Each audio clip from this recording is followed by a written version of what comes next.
प्रधानमंत्री नरेंद्र मोदी ने छत्तीसगढ़ के दुर्ग जिले में चुनावी रैली को संबोधित किया। पीएम मोदी ने ईडी के दावे पर सीएम भूपेश बघेल पर हमला बोला। पीएम ने कहा कि इन लोगों ने महादेव को भी नहीं छोड़ा। पीएम ने कहा कि छत्तीसगढ़ को बीजेपी ने बनाया है और बीजेपी ही संभालेगी। भारत माता की, भारत माता की, भारत माता की।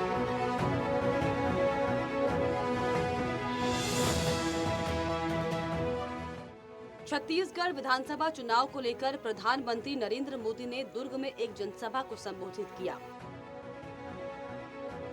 इस दौरान उन्होंने कांग्रेस को झूठ का पुलिंदा बताया, साथ ही महादेव बैटिंग ऐप मामले का जिक्र भी किया। उन्होंने कहा कि छत्तीसगढ़ सरकार ने जनता का भरोसा तोड़ा है। इन्होंने तो महादेव के नाम को भी नहीं छोड़ा।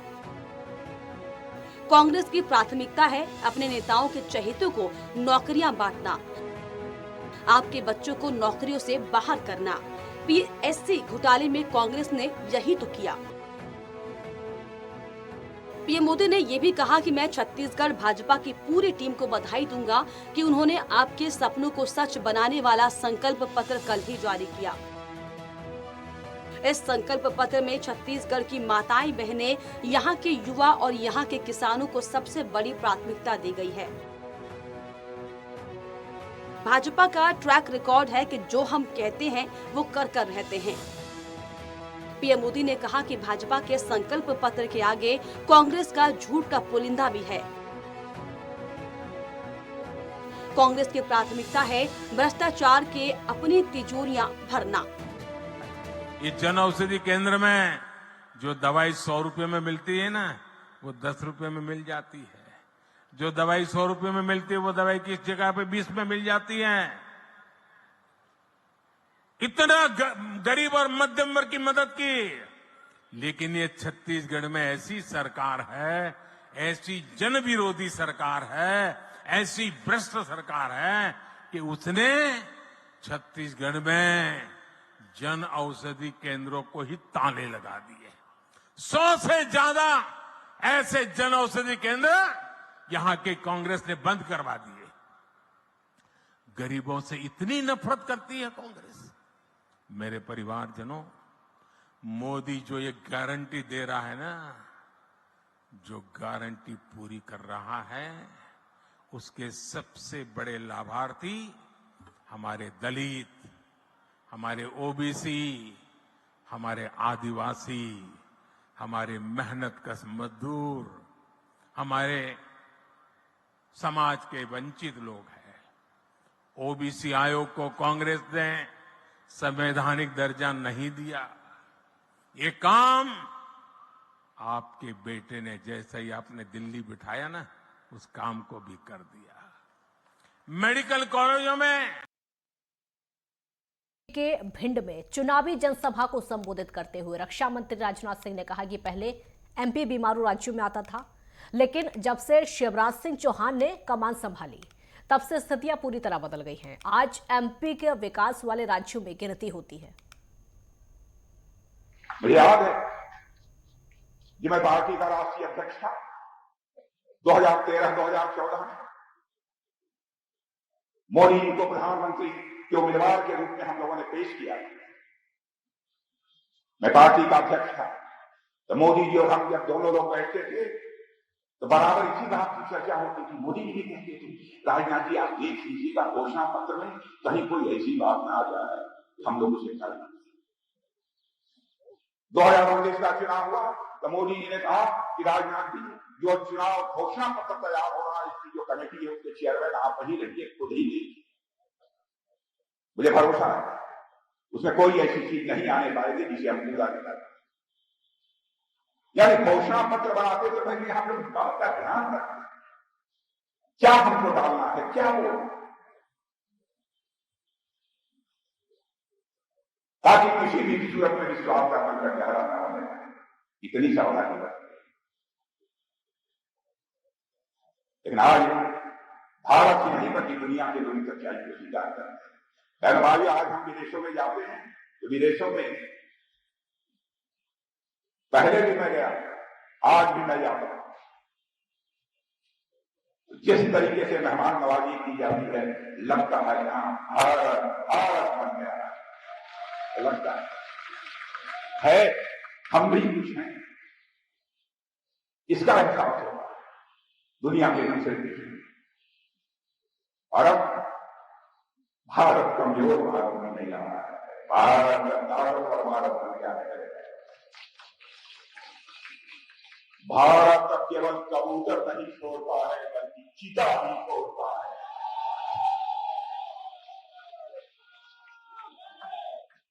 शेर भी छोड़ता है। चीता प्रोजेक्ट मध्य प्रदेश का देखिएगा, कुछ समय के बाद ऐसे हालात पैदा होंगे केवल भारत के लोग ही नहीं बल्कि दुनिया के लोग मध्य प्रदेश में जिस चीता प्रोजेक्ट की स्थापना हमारे प्रधानमंत्री ने की है उसको देखने के लिए। 2 साल पहले अक्टूबर के महीने में छत्तीसगढ़ का कवर्धा हिंसा की आग में झुलस गया था।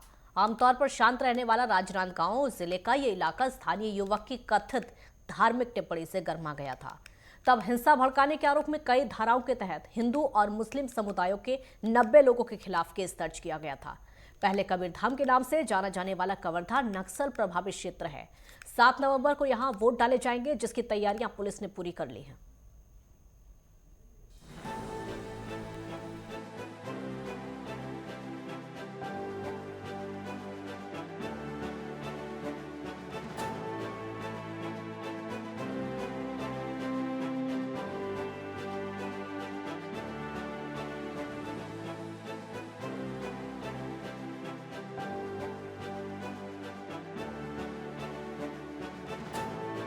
दो साल पहले अक्टूबर के महीने में छत्तीसगढ़ का कवर्धा हिंसा की आग में झुलस गया था। आमतौर पर शांत रहने वाला राजनांदगांव जिले का ये इलाका स्थानीय युवक की कथित धार्मिक टिप्पणी से गर्मा गया था। तब हिंसा भड़काने के आरोप में कई धाराओं के तहत हिंदू और मुस्लिम समुदायों के 90 लोगों के खिलाफ केस दर्ज किया गया था। पहले कबीरधाम के नाम से जाना जाने वाला कवर्धा नक्सल प्रभावित क्षेत्र है। 7 नवंबर को यहां वोट डाले जाएंगे, जिसकी तैयारियां पुलिस ने पूरी कर ली है। 105 बूथ्स जो हैं आउट ऑफ 811 बूथ्स जो हैं वो नक्सल अफेक्टेड हैं, जिसमें 60 जो है वो करीब माइल्डली अफेक्टेड है और 40 जो है वो हाइपर सेंसिटिव है। ये नक्सलियों का जो एमएमसी जोन है, महाराष्ट्र मध्य प्रदेश छत्तीसगढ़ जोन का जो विस्तार एरिया जो है उसके अंदर आता है।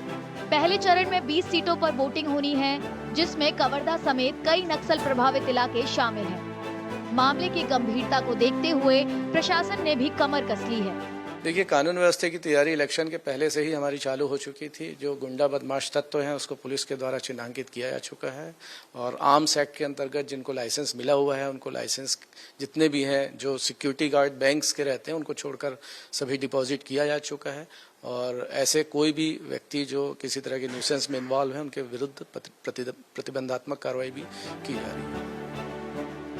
कवर्धा से बीजेपी ने विजय शर्मा को मैदान में उतारा है। 2021 की हिंसा के मामले में उन पर केस दर्ज है।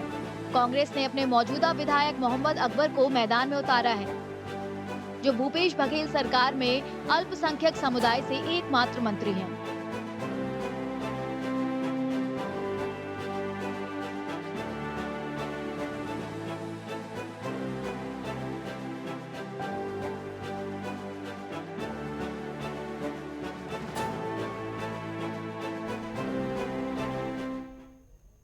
एक ब्रेक ले, आप रुकेंगे, जल्द लौटेंगे।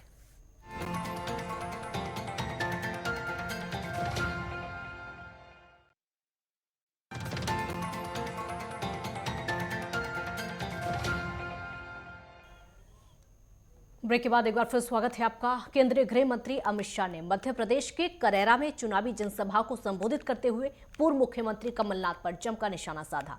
उन्होंने कहा कि कमलनाथ मध्य प्रदेश में 1.5 साल रहे, ऐसा नहीं है कि उन्होंने कुछ काम नहीं किया। उन्होंने यहां पर कमीशन खोरी का उद्योग स्थापित किया है, ट्रांसफर इंडस्ट्री लगाने का काम किया है, बेटा दामादों के कल्याण का उद्योग स्थापित किया है, भ्रष्टाचार की इंडस्ट्री लगाने का काम किया है। मध्य प्रदेश में ट्रांसफर इंडस्ट्री लगाने का काम किया, बेटा दामादों के कल्याण का उद्योग स्थापित किया और भ्रष्टाचार की इंडस्ट्री लगाने का काम एक कमलनाथ ने किया। मित्रों, शिवराज जी ने चालू की हुई 51 से ज्यादा गरीब कल्याण योजनाएं बंद की। मुझे मालूम है कमलनाथ आने वाले नहीं है, मगर भगवान न करे कमलनाथ आ गया तो लाडली बहना भी बंद हो जाएगी और किसानों को 12,000 रुपया मिलना भी बंद हो जाएगा। मुझे बताओ, कमलनाथ जी को लाना चाहिए क्या? 350 करोड़ का मेजर बोयर घोटाला किया, 2400 करोड़ का अगस्ता वेस्टर्न में नाम आया, 600 करोड़ का इफको का घोटाला किया और 25,000 करोड़ की कर्ज माफी का घोटाला एक कमलनाथ ने किया। कमलनाथ, इतनी आयु हो गई, अभी पेट भरा नहीं है क्या? अब क्या करना है भाई? ग्वालियर में कई कांग्रेस नेताओं ने केंद्रीय मंत्री ज्योतिरादित्य सिंधिया की मौजूदगी में भारतीय जनता पार्टी की सदस्यता ली। इस दौरान ऊर्जा मंत्री और ग्वालियर विधानसभा क्षेत्र से उम्मीदवार प्रद्युम्न सिंह तोमर ने उनका स्वागत किया। इस मौके पर ऊर्जा मंत्री प्रद्युम्न सिंह तोमर ने बताया कि बीजेपी की रीति नीति से प्रभावित होकर कांग्रेस के वरिष्ठ नेताओं ने बीजेपी की सदस्यता ली है और प्रण किया है कि वो राष्ट्र के लिए काम करेंगे और राष्ट्र विरोधी ताकतों के विरोध में खड़े होंगे। भारतीय जनता पार्टी में शामिल हुए सभी नेताओं का हमने स्वागत किया।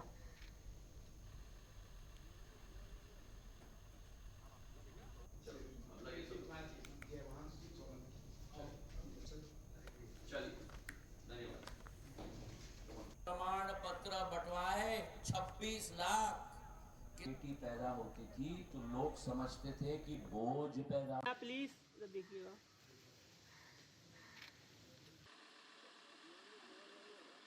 हमारे वरिष्ठ कांग्रेस के नेता आदरणीय डॉक्टर रामबाबू गोयल जी, आदरणीय रामवीर सिंह तोमर जी, आदरणीय शेरू राय जी, आदरणीय जयवाहन जी, आदरणीय शेरू चौहान जी, आदरणीय हमारे सम्मानीय मुकेश जैन साहब, हमारे पूरनचंद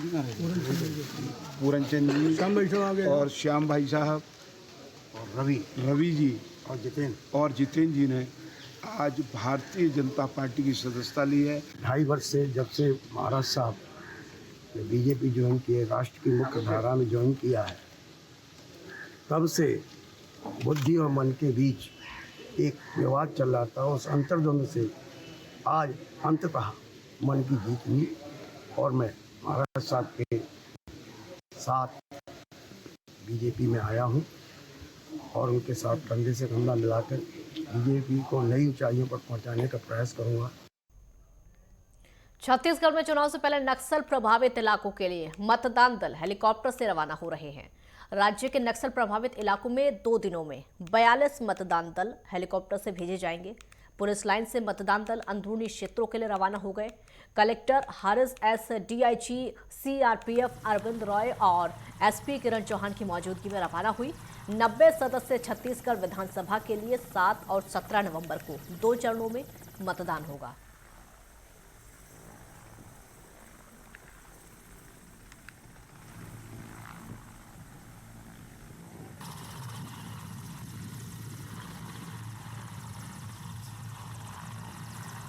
अभी जो हमारा जो मतदान दल है जिसको रोड में नहीं जा सकते, नक्सल सेंसिटिव क्षेत्र है, उसको छापर के माध्यम से आज चालू हुआ है। 2 दिन का प्लान है। इसमें हमारा पूरा अंदर जो भी 42 दल जाने का है, आज और कल छापर के माध्यम से पूरा जाएंगे और उसके बाद बाकी पूरा दल तो बाई रोड जाएंगे, वो मतदान के पहले दिन चले। महासमुंद में चुनावी प्रचार प्रसार के दौरान झारखंड के पूर्व मुख्यमंत्री भाजपा प्रदेश अध्यक्ष एवं वरिष्ठ आदिवासी नेता बाबूलाल मरांडी नेता राजा सवैया में जनसभा को संबोधित करते हुए संपत अग्रवाल के लिए मतदान की अपील की। पिथौरा जनपद सदस्य चेतन बरिहा राजा सवैया के नेतृत्व में हजारों लोगों ने भाजपा में प्रवेश किया। संपत अग्रवाल ने आत्मीय स्वागत किया। जगन्नाथ पालीग्राही, रूप कुमारी चौधरी, भारतीय जनता युवा मोर्चा समेत हजारों लोग शामिल हुए। परिवार में भी कई जन कोरोना हो गए रिश्ते नाते रिश्तेदार कई जन खत्म भी हो गए ने। फिर जब कोरोना थोड़ा कम हुई तो बड़े दुख के साथ बता दो कि हमारे बस राजनांदगांव में 7 नवंबर को विधानसभा चुनाव प्रथम चरण में आयोजित हो रहे हैं। लोगों के मन में पुलिस और प्रशासन के प्रति विश्वास पैदा करने के लिए शहर के कई हिस्सों से फ्लैग मार्च निकाला गया।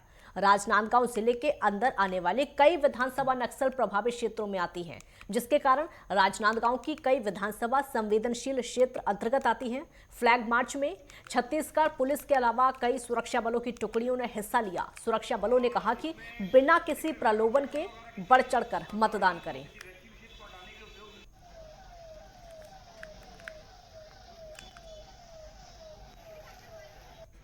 जिला पंचायत भी है, उनके टीम भी चलेंगी। कहीं पे भी हमें ट्रैफिक को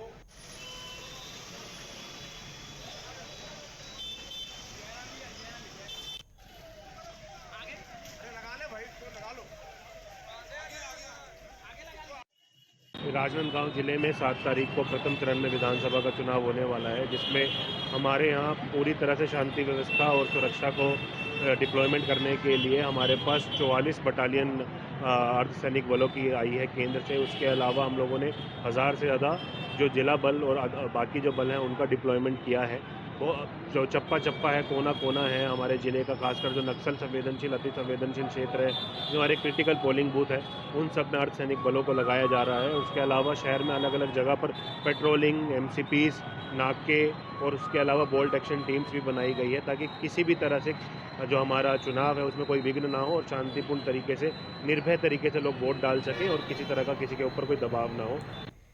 ग्वालियर को सिटी ऑफ म्यूजिक का दर्जा देते हुए यूनेस्को ने UCCN के 55 नए शहरों की सूची में शामिल किया है। तानसेन के शहर ग्वालियर को मिले इस उपलब्धि पर मध्य प्रदेश वासियों में खुशी की लहर देखी जा रही है।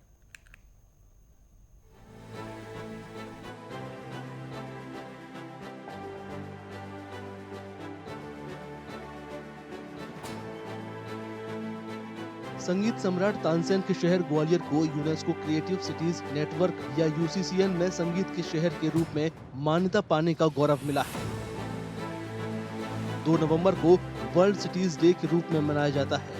इस दिन यूनेस्को महानिदेशक ऑड्रे अजोले ने 55 शहरों को यूनेस्को क्रिएटिव सिटीज नेटवर्क में शामिल करने का ऐलान किया। इस नेटवर्क में अब 100 से ज्यादा देशों के 350 शहर शामिल हो गए। ये 7 रचनात्मक क्षेत्रों का प्रतिनिधित्व करते हैं, जिनमें शिल्प, लोक कला, डिजाइन, फिल्म, गैस्ट्रोनॉमी, साहित्य, मीडिया कला और संगीत शामिल हैं। ग्वालियर शहर की एक अपनी पुरानी परंपरा भी संगीत के क्षेत्र में रही है। जब हम राजा मान सिंह तोमर जी से गिने 14वीं शताब्दी से, संगीत सम्राट तानसेन जी, बैजू बावरा जी, शंकर पंडित जी, बहुत से नाम हैं। मगर विश्व पटल पर ये उपलब्धि मिलना कि सिटी ऑफ म्यूज़िक में उस श्रृंखला में ग्वालियर को ये सौगात मिलना, ये प्रशंसा मिलना, ये अपने में बहुत बड़ी उपलब्धि है। शास्त्रीय भारतीय संगीत का प्रमुख और असरदार ग्वालियर घराना इसी शहर में पैदा हुआ। इसमें 2 तरह के बदलाव को हम देख पा रहे हैं।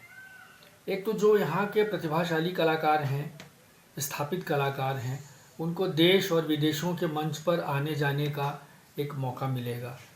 दूसरे बाहर के भी कलाकार यहाँ आएंगे और यहाँ के प्रतिभाशाली जो उदीयमान कलाकार हैं उनको भी मुझे लगता है कि बाहर मंच मिलेगा, जो ग्वालियर की परंपरा को और आगे बढ़ाएंगे। यूनेस्को क्रिएटिव सिटीज नेटवर्क या UCCN 2004 में उन शहरों के बीच सहयोग को बढ़ावा देने के लिए बनाया गया था, जिन्होंने टिकाऊ शहरी विकास के लिए रचनात्मकता को एक रणनीतिक कारक के रूप में पहचाना है।